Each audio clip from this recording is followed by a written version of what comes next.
Hey, what's go? You like when I sniffle before I start the podcast? I thought I could sneak that in a little before I started. What's going on? It's Bill Burr. It's the Monday Morning Podcast for Monday, July 4th, 2011. My country, 'tis of thee, sweet land of thee. How does that song end? Let freedom, is it ring or rain? I think rain's a little more hostile, you know? Let it rain. Or does that mean like it's raining men? Or love rain down on me, like freedom? I don't fucking know. I don't pretend to know. This is the Monday Morning Podcast, everybody. If you're new to this podcast, welcome. I do one of these every Monday because I know most of you hate your fucking jobs. You know, and you probably fucked something you didn't want to fuck this weekend. Right? You probably lit off some fucking firecrackers. You know, somebody messed up their hand. Or somebody's going to, considering this is really one of the number one fuckhead holidays of the year. You know? I know it's supposed to be about the troops. I know it's supposed to be about celebrating the signing of the Declaration of Independence. But what has it become? Hasn't it really become all about watching your drunk Uncle Sully, right? And whatever dumb shit he's going to do. You're going to fucking eat too much. You're going to play horseshoes. You're going to do that shit. How many are really going to go to a parade? You going to go to a parade? Well, good for you. Don't fucking judge the rest of us. Wow, you know something? The levels are really fucked up here, aren't they? One of these days, I'm going to get some sort of a technician to help me out with this shit. But I don't know. I'm just afraid that it's going to compromise the podcast because I think the thing that just drives whatever funny, whatever ha he that is on this thing is the fact that I do these things by myself. And I don't want to compromise the integrity of what it is that I'm doing. I'm actually standing right now. T-shirt, boxers, and white socks. Just to give you a visual. Legs pasty as ever, matching the torso. Just in case you thought I was a cyborg. Because they're always made from mismatching parts. I don't know if you know that. I'm actually doing this from the Palms Casino out in Las Vegas. I'm in my room right now. I have the curtains drawn. I have the air conditioning off. You know? Because I don't want to compromise the integrity of the podcast. The podcast this week. There's going to be a lot of that, everybody. We're going to be talking about integrity this week, evidently. I don't know why, but actually, just to let you know what kind of a recession we're in here in the States. For those of you who listen to this religiously overseas, you know, as you sit there having your bangers and mash, you know, as you wear your little bowler cap, still trying to solve the mystery of Jack the Ripper. I signed in. I checked into the hotel here, and when I came into my hotel room, the air conditioning was off, and it was hot as hell in here. Now, as the semi-environmentalist that I am, you know, don't ever forget that I'm a Gemini, okay? I drive a Prius. I want a Challenger, all right? You never know which way I'm going to go. You never know when the Catholic guilt is going to fucking kick in, and I'll be like, all right, I'm going to be a douche, and I'm going to get a Prius. Or if I'm going to say, fuck it, and buy some gas-guzzling car that I really want.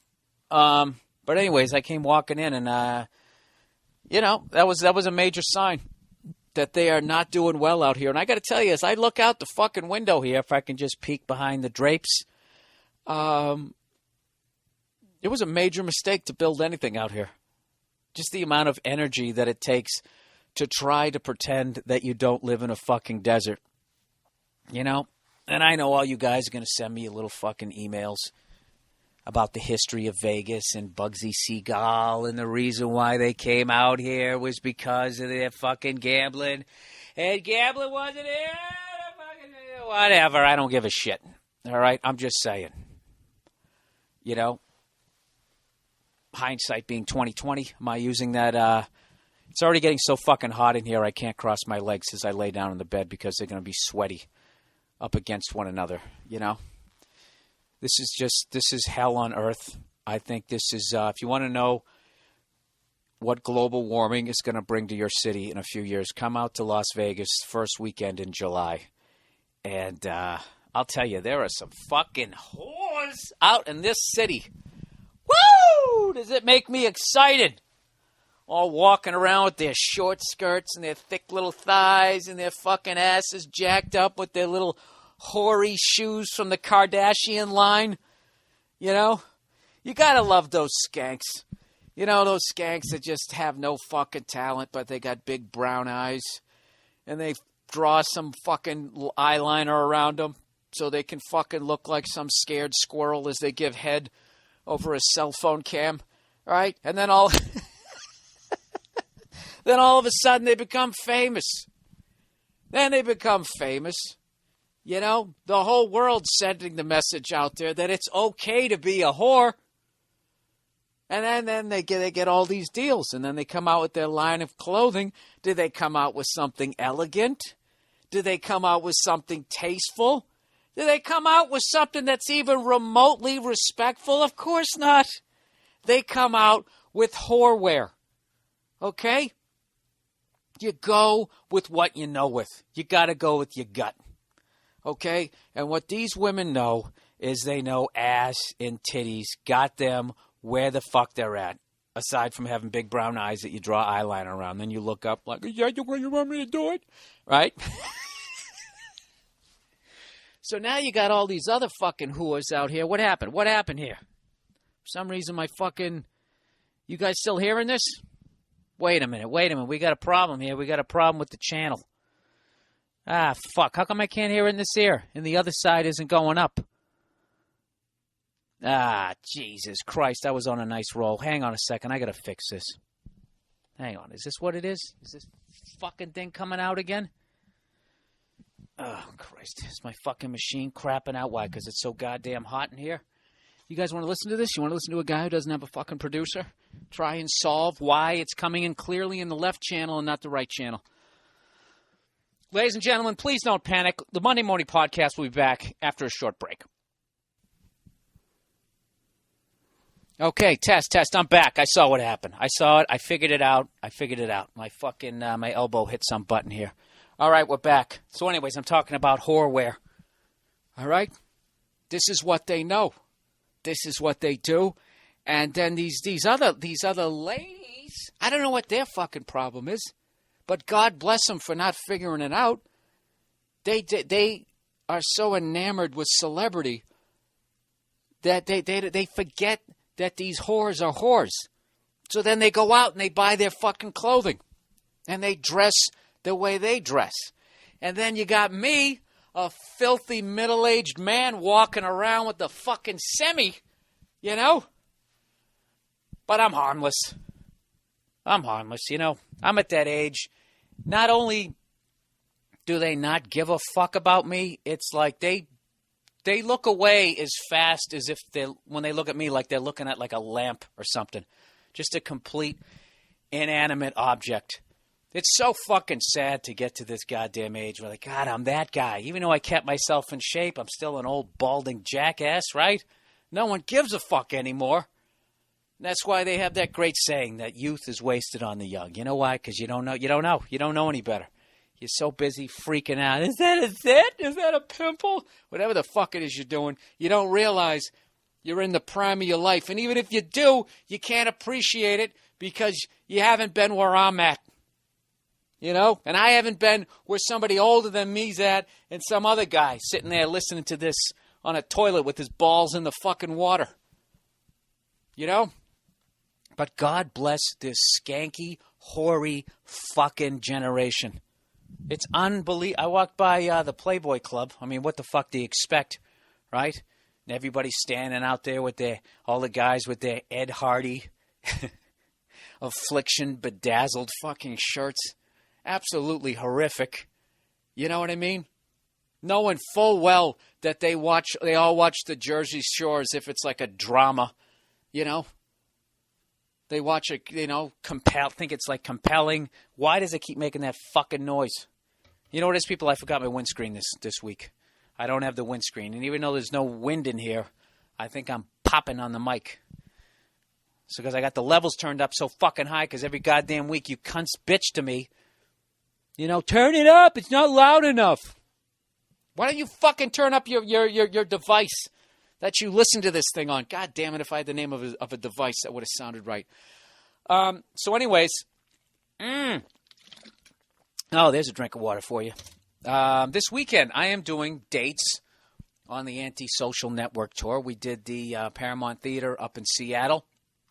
And I want to thank BJ for promoting it and putting us on his radio show. And I got to tell you, we just did the Paramount Theater 2 nights ago, and it was one of the best crowds, if not the best crowd that we've had on this tour. It was unbelievable how it was funny. We were backstage going, oh, God, this crowd is fucking rowdy. This crowd is drunk. We thought all of that. And then we just kind of realized, like, no, it's actually been sunny for 3 days in a row in Seattle, and these people are absolutely fucking euphoric. And that's basically what was going on up there. They were just, it was just a fucking amazing, amazing crowd. And I want to thank everybody who came out to that show because, you know, we came into Vegas a day early, and everybody on the tour was still talking about how great that fucking show was. So tonight, Vegas, all right, with your bedazzled shirts and your hoary fucking shoes, you guys got to somehow beat out the crowd that came out to the Paramount. I'll tell you, I'm taking a fashion risk tonight, everybody. I'm risking myself in a fashion way. I don't know what I was thinking. I brought a fucking pullover V-neck sweater to wear in Las Vegas in the middle of July. I don't know what I was thinking, so I don't know. I've also worn the fucking thing like 9 times. It seems like every other weekend I'm always breaking this thing out. I'm sick of it. So what do? I go down to the gift shop because I got to buy some batteries to make sure I can do this podcast. And I see this shirt, this blue checkered fucking shirt hanging on the wall. And I was like, God damn it, that's a good-looking shirt. It's a little busy, but it's going to look good on stage. I'm going to look like a fancy man, as Jim Norton says. I'm going to look like a headliner. I think I'm going to buy that. Let me try it on. I like it. It's blue. It's bringing out my eyes. Maybe a couple of those little fucking homeless will give me a little look-see when I'm up there. Then halfway through buying it, I just realized that I am buying a shirt at the fucking gift shop in the casino where the show is tonight. So the odds of somebody in the crowd having the exact same shirt that I have is pretty fucking high. It's pretty fucking high. But if you saw the level of degenerate that walks around the average casino nowadays, because the mob isn't out here. Mob's not out here. Like the illegal mob. Now they have the legal mob. The fucking corporations are out here, which is why bottled water is like $9 zillion now. Because, you know, back in the day, the mob just took the gambling. You got out here, cheap ticket, they threw a steak down your fucking throat, a couple of Fig Newtons, you felt like you got something. And then you go to the tables and they clean you out. But you're still left going, well, you know, I still had a $4 steak because most people are too fucking stupid to realize that they dropped $3,000 at the table that they already paid for the steak. But now that these corporate cunts are out here, it's not enough. It's not enough just to get the gambling. These stupid cunts, they gotta vacuum your pockets out everywhere you go. Gym costs money. The internet costs money.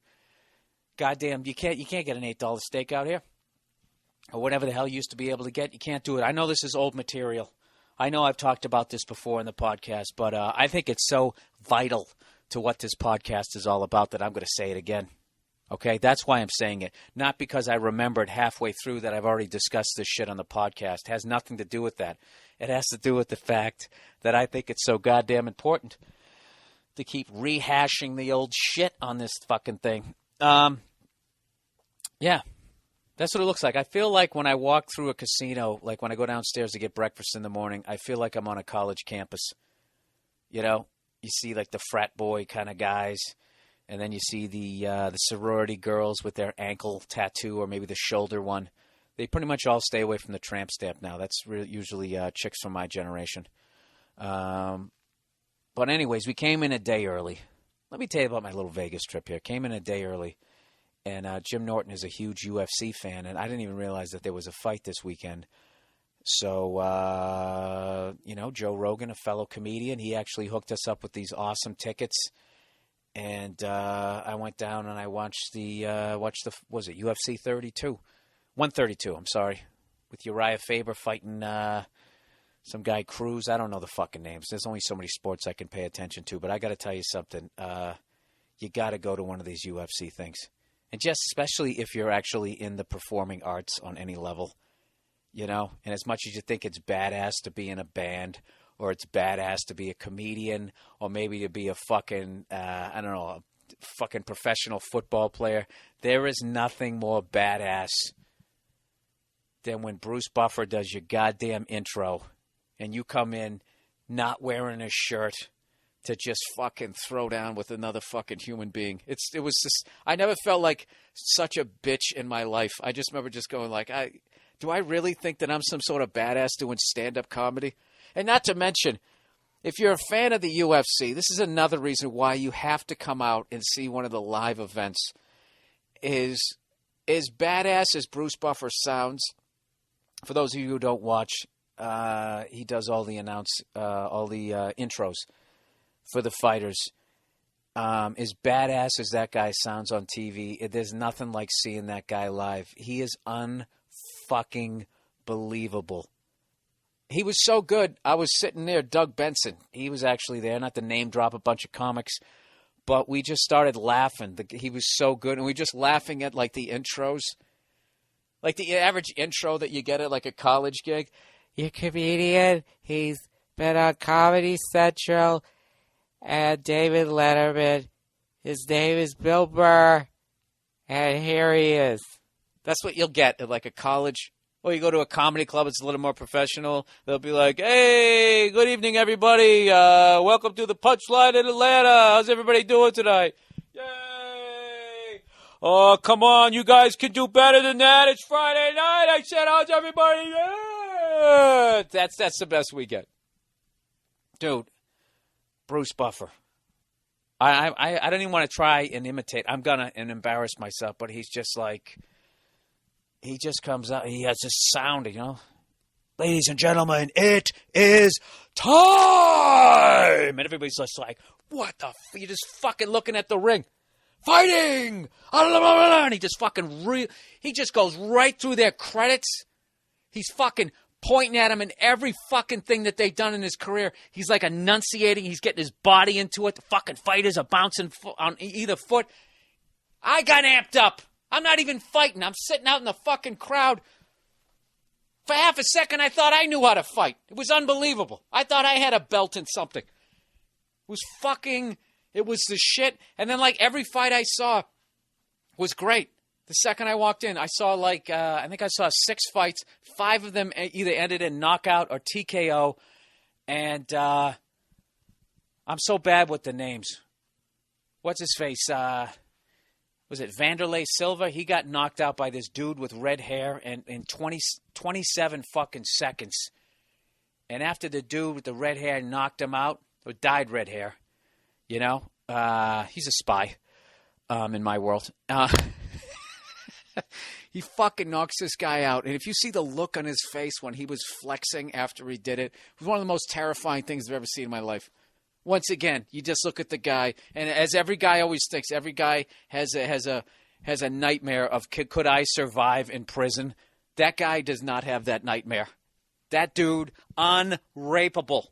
That's the highest level belt that you can get in martial arts.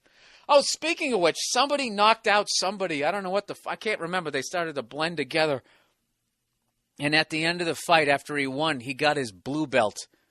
He said, yeah, I just got my blue belt in whatever discipline. And I was laughing, going like, you know, something like, that's legitimately earning a blue belt as opposed to the blue belt that you get as a fucking accountant rolling around on some mat in a goddamn strip mall. This guy fucking just fought on pay-per-view and got a blue belt, not even a black belt. I don't know. It was unbelievable. It was just an amazing thing. And I want to thank Joe Rogan once again for totally hooking me up. I'll thank him from Jim Norton, Club Soda Kenny, and everybody else that came out. It was awesome, man. It was awesome. And then seeing Rogan come in, he's so fucking ridiculously good at it. Asks all the questions, you know, you want to hear the answers to, and it was great. The only other fight I had ever been to, I went to a Miguel Cotto fight at Madison Square Garden, and it was, you know, it was a non-title thing, and I didn't know a lot of the guys underneath. And Michael Buffer wasn't doing the announcements, so, they just had one of those old guys. Ladies and gentlemen, welcome to world-famous Madison Square Garden. Back in the day, amazing fights used to happen here, but tonight you will not see those. A non-titled event. It was awesome, man. It was so I highly recommend it. If you haven't gotten the pay-per-view, definitely check it out. Even though I kind of ruined what a couple I told, I guess I gave the results of a few of them. I really am a dope. Well, fuck you. The air conditioning's not on here. So, anyways, how far into this podcast am I? Ooh, 20 minutes. 20 minutes as I sit here eating a little beef jerky, people. Remember last week when I told you? When I told you that overrated was working out, underrated eating right? I'm really starting to look at all this weightlifting and all that shit. Or jumping on the elliptical for a goddamn hour. That's great for your joints. It's great for your midsection. For that day, for that week if you do it. But you pay for it later on in life. You're doing the exact same repetitious movement. Exact same movement for an hour. Just wearing out your joints. And then you look at guys like fucking James Brown and Prince who had to fucking get hip replacements from dancing. You're doing the same thing, except you're not making millions of dollars and there's no hot chick named Kat standing behind you who's going to suck your dick. So what I'm trying to say, people, is eat a banana, have some granola, and spare your joints. So then you can have, in your golden years, you can walk around like in that movie Cocoon. Doing like cannonballs and shit. All right, you know something? This is something I'm never going to do on the podcast again, is eat spicy fucking beef jerky. Jesus Christ. I love how they try to act like this shit is healthy. 97% fat-free. This looks like roadkill. 29 grams of protein. Like any of these numbers mean anything to me. 8 grams total carbs. So what's the rest of the shit? If it's 21 grams of protein and 8 grams of carbs, according to my math, that's up to 29 grams of something. So that leaves another 70%. Let's look on the back, people. 12%. Oh, 33% sodium. Oh, there we go. Oh, okay. Okay. Fat-free, but tons of salt. Did I have a goddamn stroke halfway through this? All right, I'm done eating and drinking because I know how fucking obnoxious that is, and I actually hate that. So let's plow ahead with the podcast, everybody, shall we? So my fabulous web person wrote me, Bill, not a lot of good advice emails this week. Someone sent, let's see here. It says, Bill, last week you asked people to support them in whatever they wanted to do. Remember when I talked about that last week? Did you guys miss last week's episode? When I was talking about divorce, when you get these ladies and they know they don't have shit to do with their husband's success. They just want the money. So the only thing they come up with is like, well, I supported him. I was like, Elvis, when you shake your hips, I think you're really good at that. So evidently that's entitled to millions. So I was trying to say how easy it is to support somebody. I mean, I could see if you were financially supporting them, then I understand that. But if you're just supporting them, like what, mental support? And then I love how they always act like, I put my career on hold because if I didn't, I would have been Elvis. No, you wouldn't have. You would have had a fucking job in a cubicle. All right? You saw that your husband was going to be a star. Okay, then you took him for granted. You started eating pecan pie every night at 2 a.m. You got a little flabby, and he had a wandering eye. That's right. It's all your fault. All right, so I'm supposed to support people. Jesus Christ, it's getting hot in here. Bill, I just wanted to ask if you could give me your support. I'm hoping to make a DVD porn with me getting head from 3 trashy broads and then mailing that DVD to all the feminists in the world with a card that says, it's okay to be blown by a few chicks every once in a while. They love it. Any support you could give me would be gratefully appreciated. Absolutely. Oh, this comes from Melbourne, Australia. Well, let me tell you something. I think that you can do it. I think that there are enough whores on that giant island, that's giant and island, people. Come on, let me get back to the support here, okay? Listen, you worked hard for your dick. It's not easy to just be born with one of those things, you know? And you did it. So I think that, you know, when God gives you a gift, that you should go out there and you should share it with other people. And God damn it, you should document it.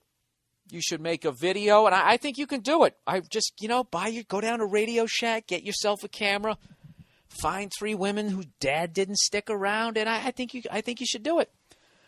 There you go. Now, when you sell it for $1 zillion, I'm going to bitch and say that it was all because of me, not because you had the skill to talk 3 twats into doing that, which I don't know how you do that. I know how you do it to one. You just gain their trust. You just gain one of them's trust. Then they always say the dumb shit, too. You're not going to show this to anybody, are you? Well, yeah, I am. Why else would I be filming it? There's no point of me filming it. What, am I going to watch it myself? Yep, there's that thing that I already experienced. Am I filming myself right now talking to you? I don't need to relive this, you dumb bitch. I'm fucking here with you. Of course I'm going to show it to people. That's not what you say, do you? You say, no, this is just for my records.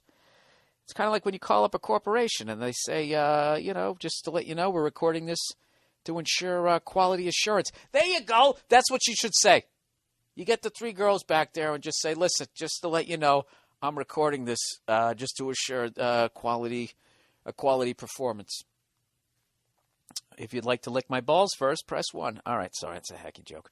All right, Bill, you're not crazy. Oh, here's a long-ass fucking email about oil companies. Everybody who sits there who just fucking believes that it's because cars are heavier now and there's standards of safety and, you know, which I totally agree with once you guys showed me how much cars weigh. So I definitely think that does serve an element of the equation. But what I don't understand is why you people on that side are completely ignoring the absolute heinous behavior of major corporations. Do you know, I was watching one the other day about this coal company. And I know you're going to say that this is a conspiracy, despite the fact I was watching it on the news. I guess when you mine for coal, they have all this coal ash. Like, that's the waste. There's always some sort of waste, right? So they got to get rid of it. Now, if they do it the right way, it's going to cost them $1 zillion. So what do? They basically get some sellout scientists to say that the shit is not toxic and it's actually good for the fucking environment. And they convince these fucking morons to take, I don't know, how many, like 1 billion cubic tons of it and put it underneath this brand new golf course that they're building. Okay, and all they had, but then they put it underneath, and then there was supposed to be like 18 inches of dirt on top of that, and then some sort of wall around it so it wouldn't seep into the drinking water. You know, isn't it enough for these cunts, the fact that they're going to be able to put it underneath the goddamn golf course? Isn't it enough that they're lying that it's fucking toxic? No, these douchebags, they don't even lay down the dirt or put the fucking wall up. They're out on the golf course, and you can see it in between the grass. The guy reaches down, and it's soot. So evidently they're having all these fucking health problems. It's gone into the drinking water, and these poor fucking bastards got to go to some parking lot to get their drinking water, their showering water, their bathing water, all of that. Okay? This is just 1 in a zillion of the heinous things that they've done. And you guys 100%... And I'd have to look up how much coal makes. Of course, I don't fucking read. But I know they're not making as much as oil companies. So there's not as much money at stake. These guys will do something like that. But you don't think on any fucking level that a $350 billion industry is pulling back the reins on the gas mileage, despite the fact that if they even went up 3 miles per gallon on every car out there, it would cost them hundreds of millions of dollars. Do you think that they're actually trying to fucking do that?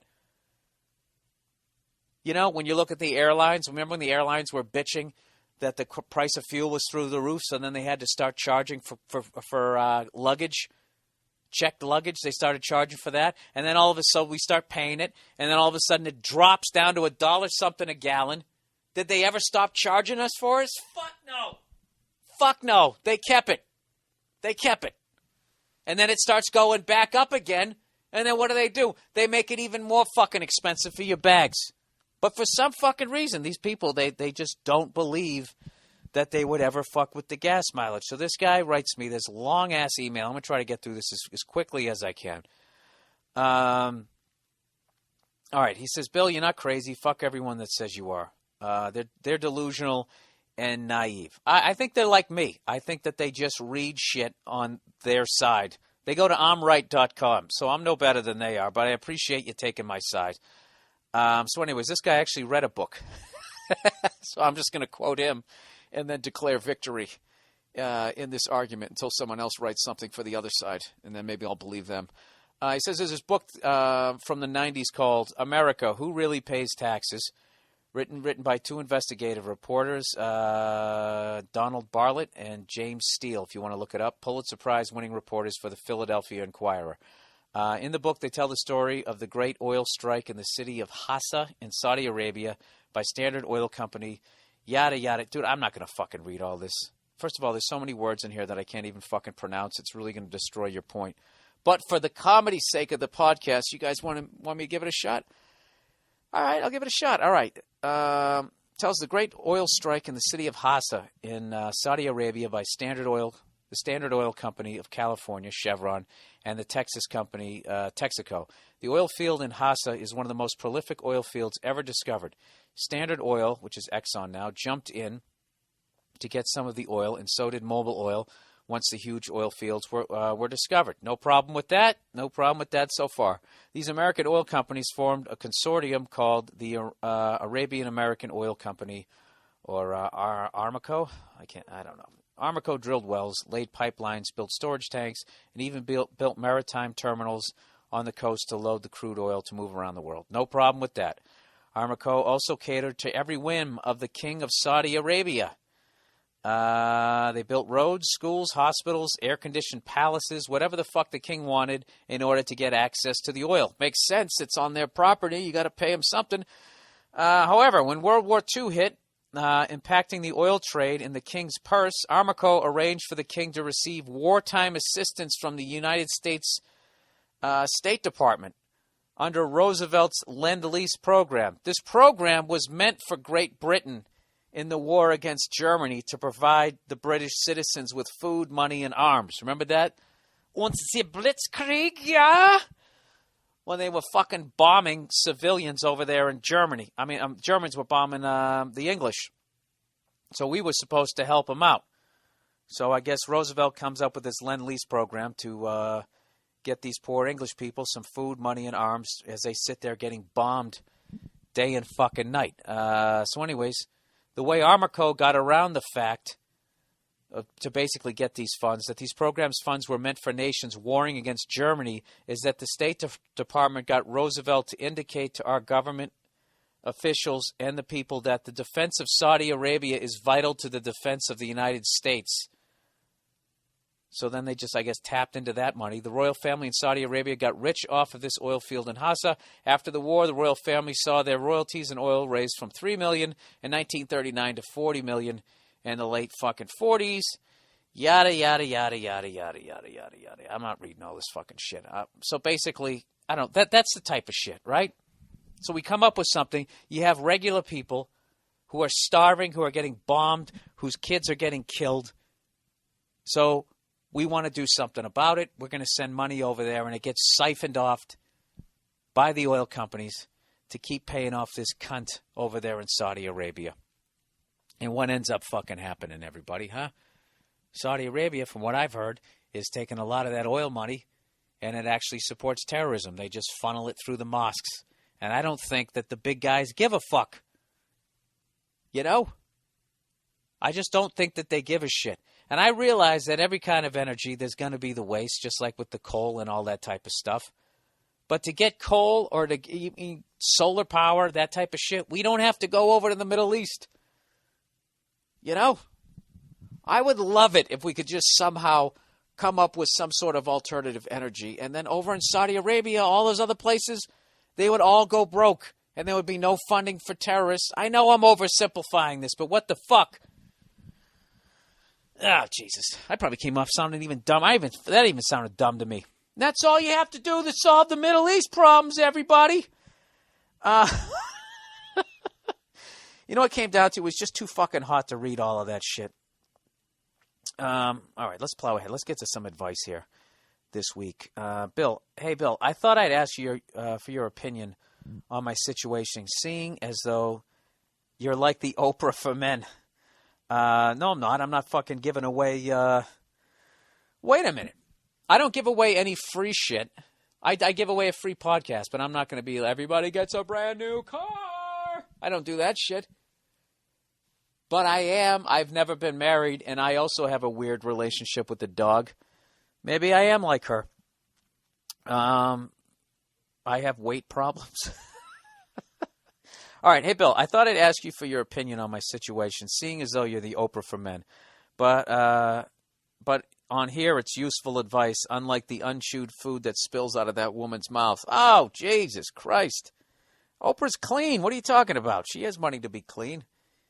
What do you guys think she eats when she's being fat? What do you think? Do you think it's stereotypical? Do you think she just gets soul food? You know, goes back to her old hood and hugs people, you know, that she grew up with. And they're like, we're so proud of you. We're still broke. Could you help us out? No, I only build schools in third world countries. It's a lot cheaper. See ya. So anyway, so I've been seeing this girl for a while now, but I want to get past that just friends phase for something more serious. She says she's ready for something more serious, which is great, but I told her not until she stops flirting with this other guy. She says he's just a friend, but I said bullshit based on some of the conversation I've seen between them. And anytime I try and talk about it with her, she gets her tits in a tangle. I doubt knocking the whole bottom row of his teeth out is going to make the situation better, no matter how good it might feel. So I'm wondering, how long should I give this girl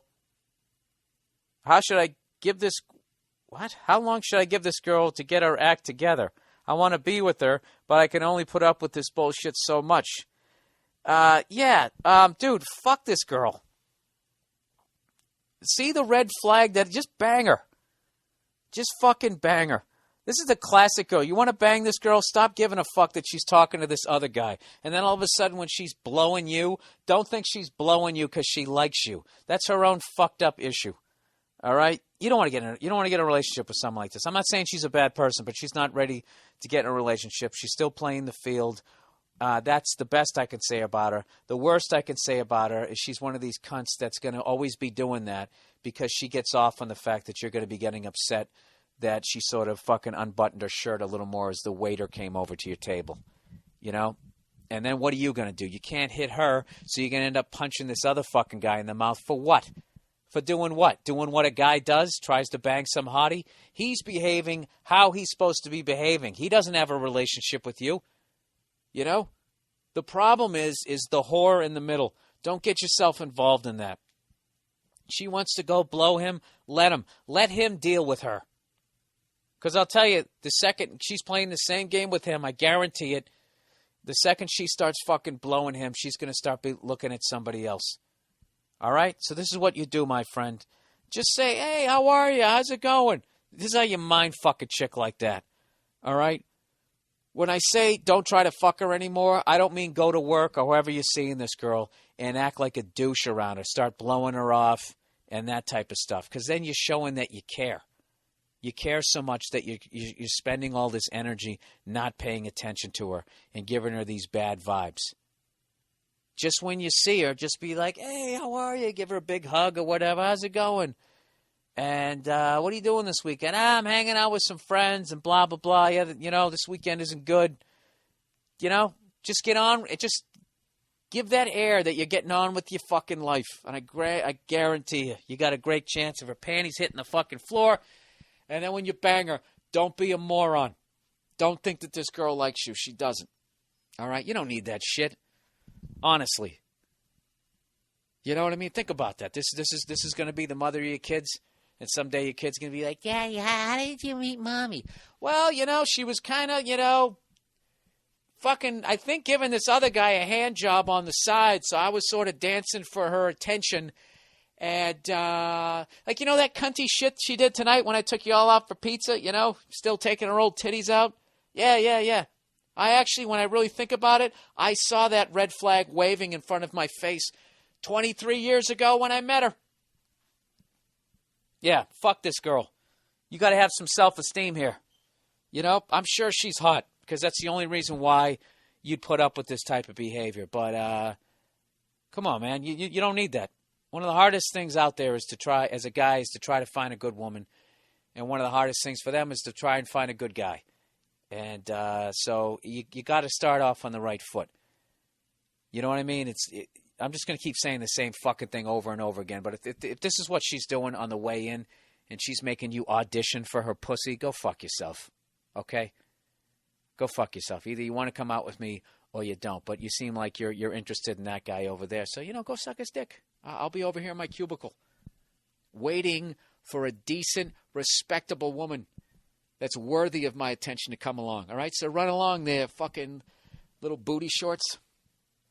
That's it. There you go. There's your fucking advice. All right? I hope you take it. All right. Overrated, underrated for this week. Underrated. Bill, how much better, underrated, how much better looking people are in rich areas versus poor areas? I moved from a rich suburb of Chicago. I didn't have much money, though, to a small town that doesn't have that much money in the middle of nowhere. When I used to work out at the gym in the rich neighborhood, the moms at the gym were hotter looking than some of the 20-somethings I find going out to the bars in this small town. The moms would have flat stomachs, be tanned, and some even had huge fake boobs and wearing tight clothes exposing everything. Jesus Christ, dude, are you on the set of a Real Housewives show? Well, down here, if there's a good-looking girl at the bar, she has kids and is engaged and just gets loaded for the night like the great parent she is, sarcasm. Bill, why is that people with money look so much better than people without money? Jesus Christ, you need me to explain that? All right? Government checks, they don't give those out so you can get fucking fake titties. Because if you got money, you can look good. Usually have health insurance. You can keep your teeth cleaned. If they need to be straightened, you can get them straightened. You can better cut of meat. You're living high on the hog. People are down there eating fucking pig ear sandwiches. Sticking a fucking goddamn goat's foot in the stew to give it some flavor. Right? These other guys, they're eating flank steaks and cube steaks. These fucking rich people, though, they're eating like Kobe beef, veal. They're going to the spa. They're getting treatments. Come on, man. I have to explain this to you. Well, let me ask you this. What happened to you? What happened? Did you have a falling out with your rich parents that you moved out of your rich area and went to a poorer area? Are you just in your college years and like around your dorm area? Are you going to Columbia? Is that what it is? Columbia is like in the middle of Harlem, isn't it? That always amazed me. There was an Ivy League school. And then, you'd walk off campus and, old dirty bastard, an unknown old dirty bastard would be standing there, His pants hanging off his ass or some shit, I always found that fucking fascinating. It is hot as hell in this fucking goddamn room here. I got to wrap this up. It's only 43 minutes. I can't wrap it up, people. I can't wrap it up. It's the 4th of July. Huh? You guys getting hammered? Is that what you're doing? You got me playing on your fucking boombox? But a Bud Light kid. All right. Here we go. Here's some YouTube videos for the week. I already sent one out. There's this one. Actually, I Twittered this. Are you people following me on Twitter? Are you? I'm on the Twitter, everybody. I gave in. I always said I wouldn't do it. But then again, I said I wouldn't be on Facebook either. And then again, I also said that cars don't weigh as much as cars weighed back in the 70s. So I really don't think I have any goddamn credibility at this point, which I have to tell you, it's really freeing. I'm on Twitter now. And I Twitter all the fucking time. Well, not really, but just get on it, okay? I actually recommended this YouTube video. It's the AC/DC made a documentary about this show they did down in Argentina. And the fans down in Argentina are so fucking insane. I'm actually embarrassed to call myself a fan of AC/DC. These people are nuts. Like, the amount of people that had, like, Angus. This guy had, like, a fucking Angus Young tattoo. It went from his goddamn shoulder down to his elbow. And there was, like, 3 or 4 guys with tattoos like that. Another guy, all the way across his back, he had AC/DC written. Their classic logo. I mean, it was so big, you could have hung this guy off the upper deck as, like, a banner. That's how big AC/DC was written on across his back. And, like, the passion that these people had for their music, and they go out there and they know every word to every single song. They played like Dog Eat Dog, second song, first side off the Let There Be Rock album. A lot of people don't know that song unless you're hardcore. The whole stadium knew the song. And it's not one of those concerts where the lead singers, it's got to, get everybody to clap their hands. They're already doing it. The whole place, it's like fucking 80,000 people in unison, just going absolutely fucking apeshit. And then in the end, when they walk out, I guess they wrote some AC/DC song, some song about how much they love AC/DC, and they all walk out singing it. This original song that they came up with about how much they love AC/DC. Like, like when they go to those soccer games, which is one of the coolest fucking things I think about international soccer, which is why the American version just sucks, is they have all these songs and they're singing during the games, and it sounds like, it's weird. It sounds like it's from another time. It gives you like goosebumps if you're a true sports fan. They kind of came up with like, it's almost like a soccer fight song about like AC/DC, and they walk out singing it. And I got like chills watching it, and then just thinking that I thought I was fucking going nuts when I saw them at the Forum a couple years ago on their tour, and I realized that they probably were standing up there going, the fucking States. These people are so goddamn lame. Look at them. Standing there, one hand in his pocket, only one hand doing the devil horns. Really? I didn't realize what was out there. And I actually ran into somebody, not to name drop here, I'm not even going to say the name. Somebody came out to our show up in Seattle, and I was talking to him about the that documentary. And he goes, oh yeah, he goes, pretty much rock fans around the globe are better than the ones in America, in the United States. Evidently, we're like really spoiled and we don't give a fuck, and we're very fickle.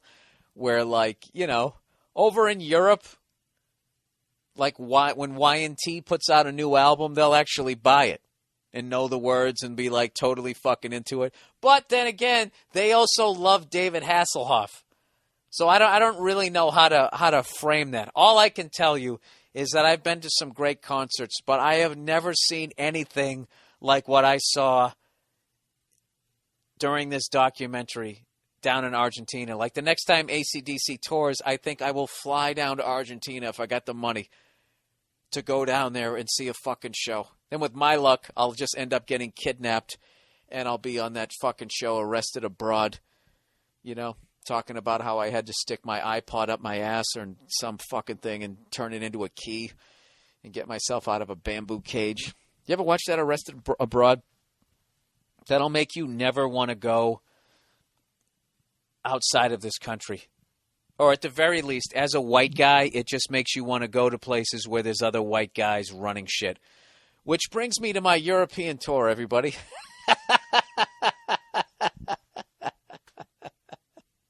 I got all the links up. I got them all up. I am starting October 16th.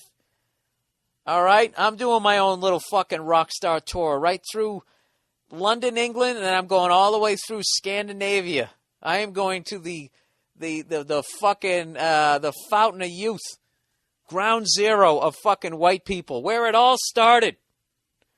All the evil and all the good stuff we've done. We've come up with a lot of good stuff, haven't we? Choo-choo trains and aeroplanes, and oil companies, and the caste system in India, slavery, kind of capitalized. Actually, slavery is, I guess everybody did that.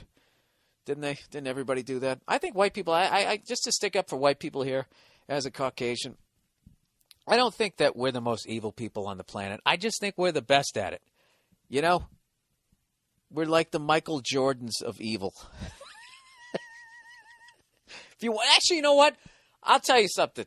If I actually got back into reading, like I always joke on this podcast that I don't read. I go through periods of reading, and when I do read, I voraciously read, and I get fascinated. Like I read a book about Winston Churchill and Gandhi. Like I'll read shit like that because I find it fascinating, and then also it really helps my stand-up act with like just references that you can pull out of nowhere. Like I kind of stumbled across something now, but I think I'm getting lazier with the internet now because so many questions can be semi-answered by going to a Wikipedia or just doing a Google search. So I don't read as much as I wish I did, but I was somehow looking up something.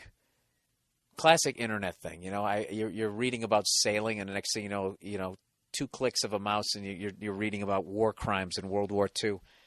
And what the fuck was I looking? Human experimentation is what I somehow got into, and it had to do with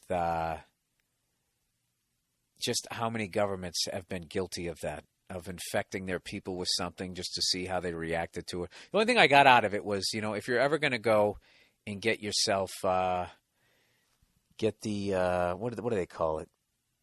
The anecdote or whatever. You go out and you get your shot so you don't get it. What the fuck is that called again? Why do I keep thinking venom? My brain is junk. What do you call it? The anti-something or other? I don't know. All I know is whenever they have like what the fuck is it? You go out and get a polio shot so you don't get polio. And then there's a little bit of polio in it. The vaccination. There we go. Do you know what it's like, people, to be as dumb as I am when you basically play the $50,000 pyramid with yourself? Where you're both asking you're giving the clues to yourself and trying to guess the answer. It's fucking unreal. That's how I have to remember shit now. I have to walk my way through it. I just have to start brainstorming and throwing antibody, serum, vaccination. Let's go with America in 1980s for 200. So anyways, I ended up coming across this. I read a book a long time ago called The Rape of Nanking, just reading some of the shit that the Japanese did to the Chinese. And they had this other fucking thing. I forget it had a number to it. It was just some sort of camp that they had where they just did experiments on like Koreans, Chinese, and then some prisoners of war. And they infected them with stuff, and they just did all this fucking horrific stuff. I don't know why I read about it. I don't know why I do. It's a weird. I find it fascinating. Like I was watching a thing about this serial killer, Big Ed something or other, from Burbank, California. Just watching all the shit that this guy did, and I got to tell you something about it. Has anybody else done that? I've done this as a joke on stage. You ever watch this shit on serial killers, and they start talking about maybe like the top 5 characteristics of the serial killer, and you have like the first 3 out of 4 you can relate to, and it just sort of creeps you out. Like I was watching this guy's childhood, and the amount of overlap, I swear to God, there's a fork in the road where you either decide to become a comedian or a fucking serial killer. Obviously I never tortured animals or shit like that, but just like isolated, a loner, violent thoughts. I mean, just write down the fucking list. I had them all. This is really going to come back to bite me in the ass if I ever go to court. Jesus Christ, what the fuck was that? Sorry, I can't laugh into the mic here. Anyways, I was watching how this douchebag's mom treated him as a kid, and there was so many parallels to the mistakes I made with my dog. I can't even explain it. Like, he just fucking... She knew he was a psycho, so then rather than getting him help, she would lock him in the basement and let him sleep down there at night by himself as he's alone with his thoughts. It's not like I did stuff like that with my dog, but it was just more like every step that she did, thinking she was helping the problem, she was just making it worse, which is what I did with my pit bull before I actually got educated and was able to turn it around. And by the way, people, I know I haven't talked about Cleo in a while. She is like 90% there. She does everything but just roll over on her, showing her stomach when someone comes in the house now. It's awesome. I got her to the point I can walk down the street. Occasionally she'll bark, but the second I give her the look, she just immediately stops, sits down, and faces the opposite direction of the person or thing that she barked at. And I swear to God, all of it has to do with me. It has nothing to do with her. It has to do with all the training this guy gave me on how to handle myself, how to handle the dog. I'm confident now. I'm relaxed. And the fucking dog is chilled. Totally chilled out. So the last thing I have to do is just deal with, like, when company comes over, if it's somebody she hasn't met before, she'll bark for, like, it takes me about maybe 20 seconds, 25 seconds to calm her down. And then that's it. She just lays down. And she's totally cool. And I can actually have people come over, watch the game now. Dude, I got to a point June of last year where I was afraid to take her outside. And I was walking down the stairs afraid and not realizing that the dog was picking up those vibes. Like, I'm walking down the stairs going, oh, fuck. And the dog's like, oh, fuck what? Oh, fuck what? Not realizing I was feeding into it. Like, when people would come up to her, I would stand between them and the dog, which is another bad thing to do. Everything I did was wrong. I would stand between me and the dog. I mean, the person and my dog, I would stand right in between. And that's literally like, when you're in a bar with your douche friend and he starts, looking at some guy and you start holding him back. Now that you're holding him back and he knows there's like he starts like screaming over at the other guy. Literally, that's exactly how the dog would act. So this guy told me, he goes, yeah, you don't want to block the dog or else they'll do that. So once you have the information, then it becomes this long journey of having the fucking confidence and the belief in your own ability that if the dog were to lunge, you could actually do something. So the problem is then you go through that period where you're not standing between, you're not blocking the dog, but you're nervous because you're not blocking the dog, and then the dog picks up on it and then, goes to lunge at the person, and they fucking think they're going to die. But fortunately, he showed me with the leash how to do shit. But I don't know. So anyway, so I'm watching this shit on this serial killer, and every fucking move this lady made, it just was reminding me of it. Now she's sticking him down in the basement. That's not what you want to do. Look at me acting like I can cure a fucking serial killer. Is it this hot in the goddamn room? All right. We got some more YouTube videos. Let's go through here. Young Jimmy Page on TV. I've seen this one before. If you want to see Jimmy Page in the late 50s, I believe, when he's like 16 years old or 15 years old. Deleted scene from It Might Get Loud. I was going to say, I saw that Jimmy Page thing in that movie, It Might Get Loud. Most Def live in Paris. There's something else here. It says dog. I really have to start being better about the podcast, about watching these things. Because I don't know, I get fucking busy here. I always just, you know what it is? Like, this podcast is all about when I feel like I'm feeling like I'm going to be funny. And then I just fucking jump into it and I do it. I just fly by the seat of my pants. And I got to start doing a little more prep here. All right, here's one for you.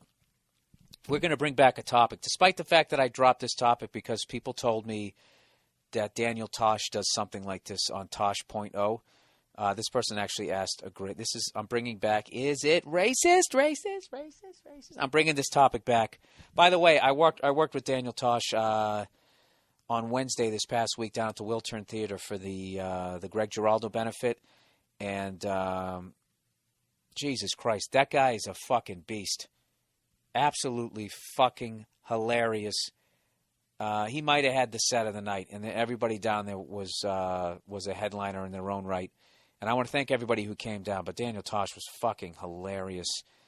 I don't know. You guys think that I say some mean shit and I'm able to get away with it? You got to see that guy, man. It's every time I see him, and he always has like new jokes and shit. You definitely, if you get a chance, definitely check that guy out. And with that, I'm going to do one of the bits from his show.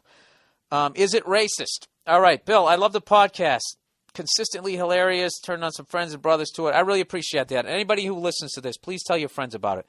Anyways, here's my is it racist thing. An elderly white neighbor lady came over and asked my wife if she wanted this leftover rice, obviously from takeout. And she said, maybe you can use it to make some fried rice or something. My wife, who is Korean, oh Jesus, was cordial, but later said it kind of pissed her off.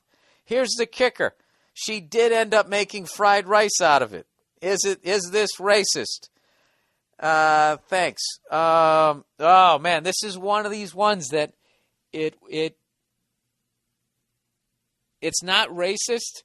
It walks the line of unnecessary / offensive. You know what I mean?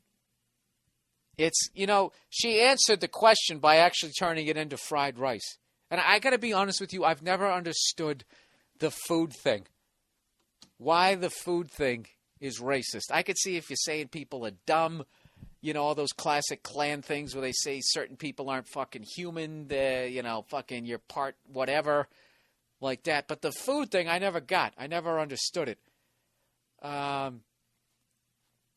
I don't get why if you say I think it's always just the way you say it. Like, look at French people are called frogs because they eat frog legs. The Germans were called the krauts, sauerkraut, right? There's always like something about food that people flip out about. Yeah, I got to tell you, it's really fucking weird to have extra rice and just be like, you know what? I bet the Korean lady across the street would like it. I think that might be an example of a white person trying to be, I'm assuming the person's white, trying to be like, they think they're doing a good thing. Like, oh, we have extra rice. Let's give it, what about the Korean lady? Let's show that we know something about her culture. So I just think it's really bizarre. But I don't think that for it to be racist, like I always said, it has to be like your intent. Like if they did it because they were trying to be like, here you go, you rice-eating son of a bitch, then yeah, that is, then it would be racist. But if they're just doing the classic, white person just not knowing, you know what I mean? Like we have the reputation for doing shit like that. Like we're trying, but we just don't know. And then the great thing is how other races act like they know everything about white people, which they don't, despite how many episodes of Family Ties. Like I actually saw there was this website. There was something, look it up. It's called What White People Do. And I believe it was written by some black girl. And she's basically making fun of white people. But if you look at it, she's really making fun of hipsters in Brooklyn. She's making fun of the white people around her, and she's basically lumping all white people like this is what they do. This is what they do. They're really into taking what did she say? What the fuck was it? Taking time off to find themselves or some shit like that. And I don't know. My friends, we grew up, we didn't take time off to find ourselves. We were we were drunks.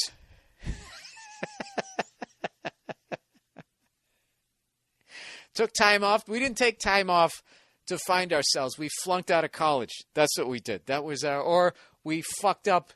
We found ourselves in high school by doing so bad in high school that we didn't go to college, Anyways, I don't know what the fuck I'm doing here. Let's plow ahead. So I wouldn't say it was racist. I think it's ignorant.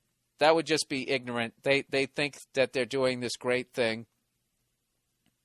And their defense would probably be something equally as ignorant, like, well, what? They eat it all the time. So, yeah, I wouldn't say that it's racist, but, yeah, people listen to the podcast. It's probably not a good thing, even if you're respecting the fact that there's people starving around the world. I could see if you always bring over extra food. No, something that was fucked up. What, you guys can't afford rice? The more I'm looking at this, who the fuck would do that? You're going to eat my leftover rice? Like, what are we, fucking animals over here? But the thing is she did it. You know what? I don't know. That could go either way. I think that was one of those ones I'd have to be there. I'd have to know a little bit about the lady across the street, and I'd have to hear how she said it. But I would have given anything to listen to your wife going like, can you believe those sons of bitches coming over here giving me this goddamn rice? As she's taking out the fucking, whatever the fuck you make fried rice in.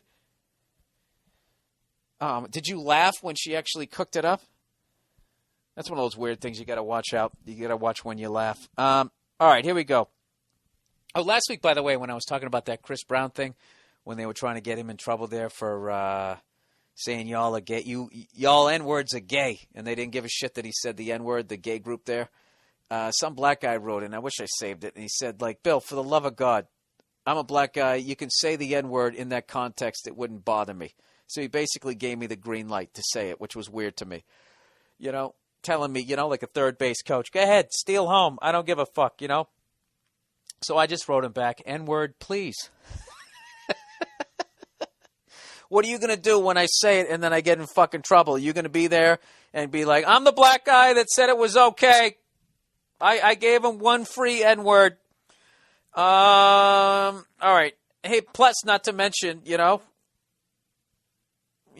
with Nia. I don't think I want to, she hears it out of context, just hears me yell that out in the other fucking room. I don't really want to have that fight. As I come off like, Bill, did you have a change of heart? Are you watching Mississippi Burning? What's going on in there? Okay. Hey, Bill, love the podcast. Here's some advice. I'm going to end on this. Love the podcast. Anyways, I recently lost. Oh, this is really interesting. I recently lost 63 pounds, and I got to say, I'm looking pretty good. Good for you. Good for you. Congratulations. She said, right after my divorce a few years ago, I started hanging out with a coworker and had a big crush on him, but he always flirted with the skinny girls. He moved out of town and just recently came back. Now that I'm in shape, he's calling me and texting and flirting. I can't blame him for not wanting to be with me when I was fat, but now I feel like telling him he shouldn't have been so shallow. I feel like I'll be demeaning myself if I hook up with him now. What do you think? All right, obviously you have I understand your concerns, but you got to put yourself in his position here. All right, let me ask you this: now that you're divorced and you're looking to get another guy, hopefully better than your first guy. When you picture this guy, is he 63 pounds overweight? Be honest with yourself. If you had to think of your dream guy, you know what I mean? At some point, you have to take responsibility of the fact that you were 63 pounds overweight.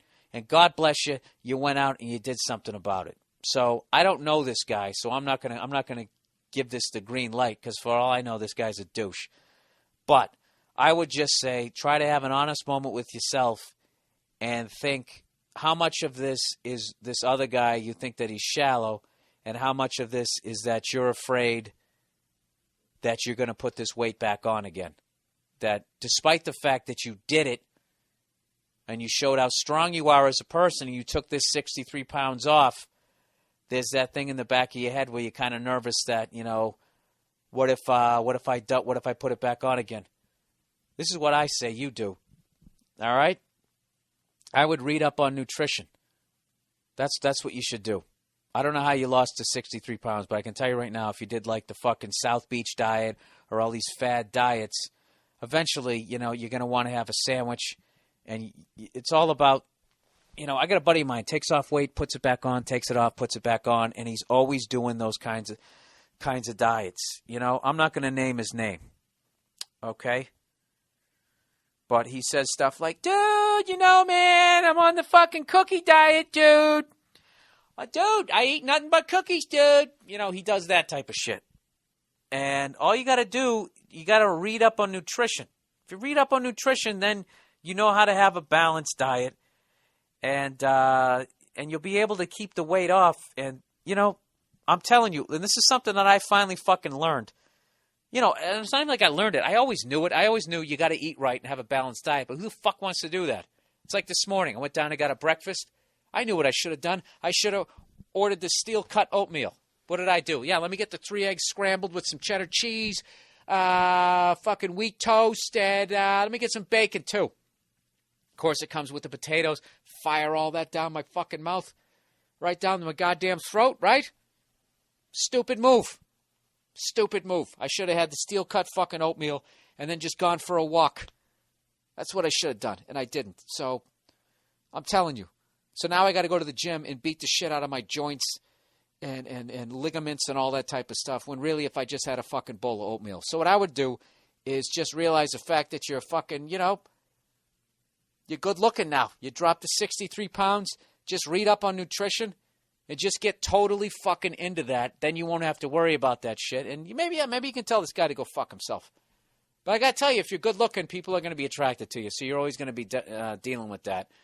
But I don't know. Why don't I just keep saying the same fucking thing over and over again?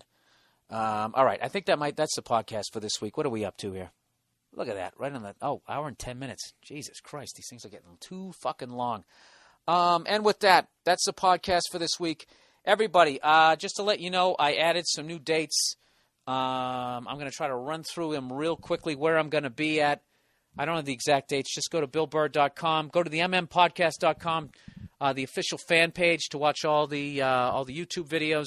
Get involved in the discussions of the podcast. Blah, blah, blah, blah, blah. This month, I'm going to be at the San Jose Improv. I'm going to be at the Improv in Irvine, California. And I'm going to be doing the Montreal Comedy Festival with Bobby Kelly and Joe DeRosa. And we're going to be showing our short film Cheat up there. If you guys want to come out and check it out, I have all the links right up on my homepage. And in August, I'm at the Zanies in Nashville, the Stress Factory in New Jersey. That's the last 2 weekends in August. And September, I'm at the Wiltern Theater in Boston, Massachusetts. And then I got my European tour in October. And that's it, BillBurr.com. That is the podcast for this week. I hope it made you guys laugh. Stick it out in the jobs you hate. Have a good week. Go fuck yourselves.